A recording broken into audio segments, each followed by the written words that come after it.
In Montana's big electoral races this year, you're already hearing plenty about the issue of public lands and access to those lands.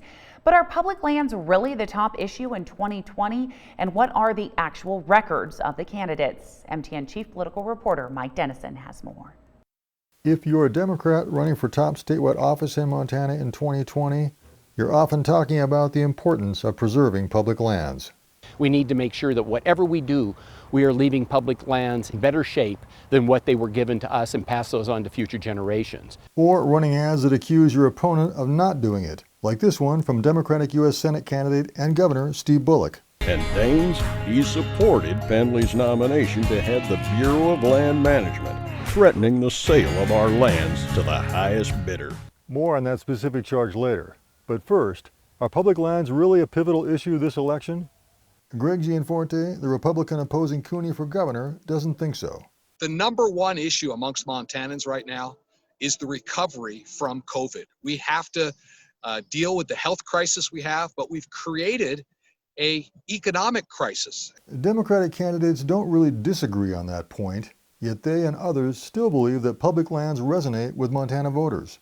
But you can drive by any trailhead in Montana, the one that we're at now, during the time of a pandemic, and see how people value our public lands. In fact, people really seem to be rediscovering their public lands. Which brings us to the charges leveled at GOP candidates by Todd's group and others and Democrats running for office. They note that Gianforte and Senator Steve Daines supported bills in 2018 to release almost 700,000 acres of wilderness study areas from protection, bills that didn't pass. They point to Gianforte's 2009 lawsuit against the state, disputing an easement over his Bozeman property to a fishing access site on the East Gallatin River, a dispute later resolved by creating an alternative trail to the river. And they blast Gianforte and Daines for not opposing President Trump's 2019 appointment of William Perry Pendley to head the U.S. Bureau of Land Management. Pendley previously has argued for selling off some federal public lands, although he says now that won't be pursued, and as a lawyer has often represented oil and mining interests.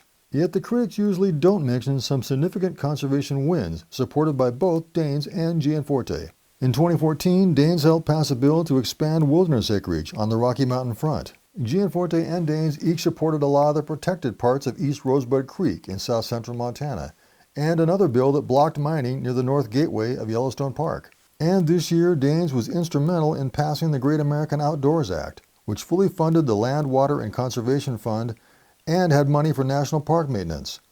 Gianforte voted for the bill as well. Just last week, a dozen Montana conservation groups took out full-page newspaper ads thanking Daines, Gianforte, and Democratic Senator Jon Tester for their work on the Outdoors Act. Those are all bills that were not press releases. Those were bills signed into law that I was able to work with Democrats and Republicans under both President Obama and President Trump in getting these passed and signed into law. My priorities have always been the same. We need to keep public lands in public hands.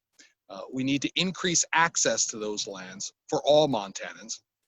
And the voice of the local community is paramount. Daines also says he's not wholly behind Mr. Pendley, who is still acting director of the BLM. I have some serious concerns about positions and statements that Mr. Pendley has had. Some conservation advocates say they're not convinced, noting past actions by both men, seen as pro-development of public lands. There are so many things that continue to kind of water down their argument as to if they actually are indeed conservation champions, public lands champions. And Daines and Gianforte have supported efforts to make development easier on public lands, such as timber harvest. We have a forest health crisis, and these environmental extremists have tied us up in the courts, preventing us from being good stewards of the land. That should change.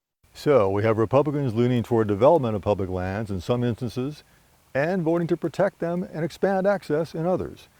And we have Democrats as perhaps the more reliable advocates for protection and preservation. As voters this year, Montanans can choose which approach they prefer. In Helena, I'm Mike Dennison for MTN News.